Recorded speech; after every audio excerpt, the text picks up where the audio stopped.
Assalamualaikum warahmatullahi wabarakatuh. Apa kabar semuanya hari ini? Semoga kabar semuanya baik ya. Hari ini kita akan melanjutkan pembelajaran iman kepada kitab-kitab Allah dan lebih fokus kepada kitab suci yang terakhir, yaitu kitab Al-Quran. Sebelum belajar, mari kita bersama-sama membaca basmalah terlebih dahulu. Bismillahirrahmanirrahim. Teman-teman masih ingat bagaimana sejarah turunnya Al-Quran? Ya, Al-Quran diturunkan kepada Nabi terakhir, yaitu Nabi Muhammad SAW. Pertama kali ayat Al-Quran diturunkan pada peristiwa ketika Nabi berkholwat atau menyendiri di Gua Hira, yaitu pada tanggal 17 Ramadan. Peristiwa turunnya Al-Quran ini dikenal dengan istilah Nuzulul Quran.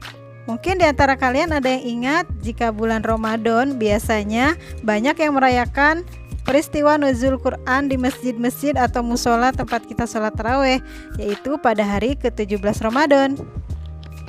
Teman-teman, Al-Quran yang tebal dan berisi 30 juz, 114 surat, 6.236 ayat ini tidak diturunkan sekaligus, tetapi diturunkan secara berangsur-angsur, yaitu selama 22 tahun, 2 bulan, 22 hari. Wahyu yang pertama turun adalah surat Al-Alaq ayat 1-5 yang berbunyi Bismillahirrahmanirrahim. Iqra bismi rabbikal ladzi khalaq. Khalaqal insana min 'alaq. Iqra wa rabbukal akram. Alladzi 'allama bil qalam. 'Allamal insana ma lam ya'lam. Sedangkan ayat yang terakhir turun adalah surat Al-Maidah ayat 3. Teman-teman, jika nama Injil dalam bahasa Yunani berarti kabar selamat, pelajaran yang baru atau kabar gembira, nama Al-Quran berasal dari bahasa Arab yang secara bahasa artinya bacaan atau sesuatu yang dibaca. Nah, Al-Quran menurut istilah yaitu wahyu Allah yang diturunkan kepada Nabi Muhammad melalui malaikat Jibril.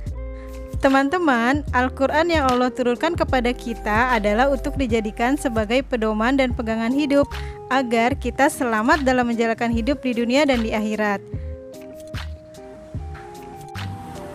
Karena itu, di dalamnya terdapat beberapa isi pokok yang mencakup seluruh aspek kehidupan umat manusia.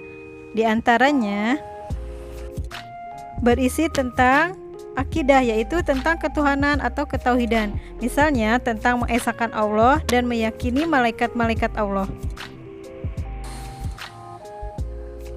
Yang kedua, ibadah, yaitu tentang amalan-amalan pokok atau tata cara beribadah, seperti tentang sholat, zakat, puasa, dan lain-lain.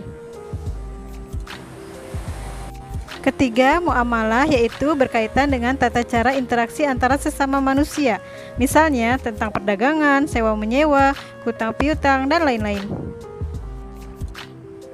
Keempat, syariah, yaitu hukum-hukum yang Allah tetapkan untuk kebaikan manusia, misalnya hukum bagi orang yang membunuh, hukum bagi orang yang mencuri, dan lain-lain.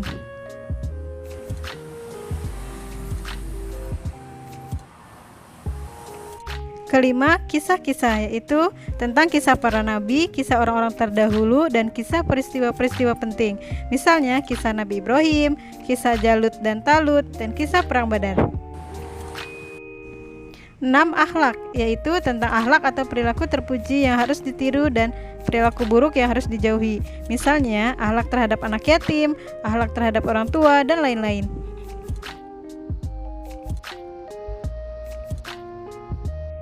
Yang ketujuh, ilmu pengetahuan, yaitu ayat-ayat yang berkaitan dengan pengetahuan atau sains, misalnya tentang pembentukan hujan, lapisan bumi dan atmosfer, bentuk bulat planet bumi, dan lain-lain.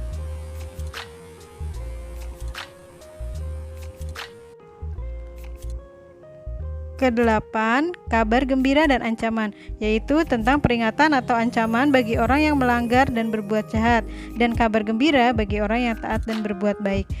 Misalnya dalam surat At-Tin yang sudah kita pelajari sebelumnya, Allah Subhanahu wa taala memberi peringatan bagi orang yang tidak beriman dan beramal baik, yaitu akan dikembalikan ke tempat yang serendah-rendahnya. Sedangkan bagi mereka yang banyak berbuat baik, maka mereka akan mendapat pahala yang tetap mengalir. Demikian pembahasan tentang kitab suci Al-Quran. Semoga dengan pembahasan hari ini kita lebih mencintai Al-Quran, yaitu dengan cara banyak membaca Al-Quran, mempelajari Al-Quran, dan pastinya mengamalkan isi kitab Al-Quran. Sebelum ditutup, Miss akan menjelaskan kepada kalian worksheet yang harus kalian kerjakan.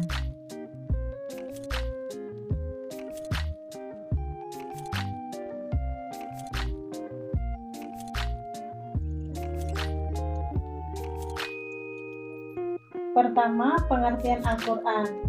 Jelaskan pengertian Al-Quran menurut bahasa dan menurut istilah. Kemudian yang kedua, sejarah turunnya Al-Quran. Kalian lengkapi sejarah turunnya Al-Quran berdasarkan kisah yang tadi sudah kita bahas.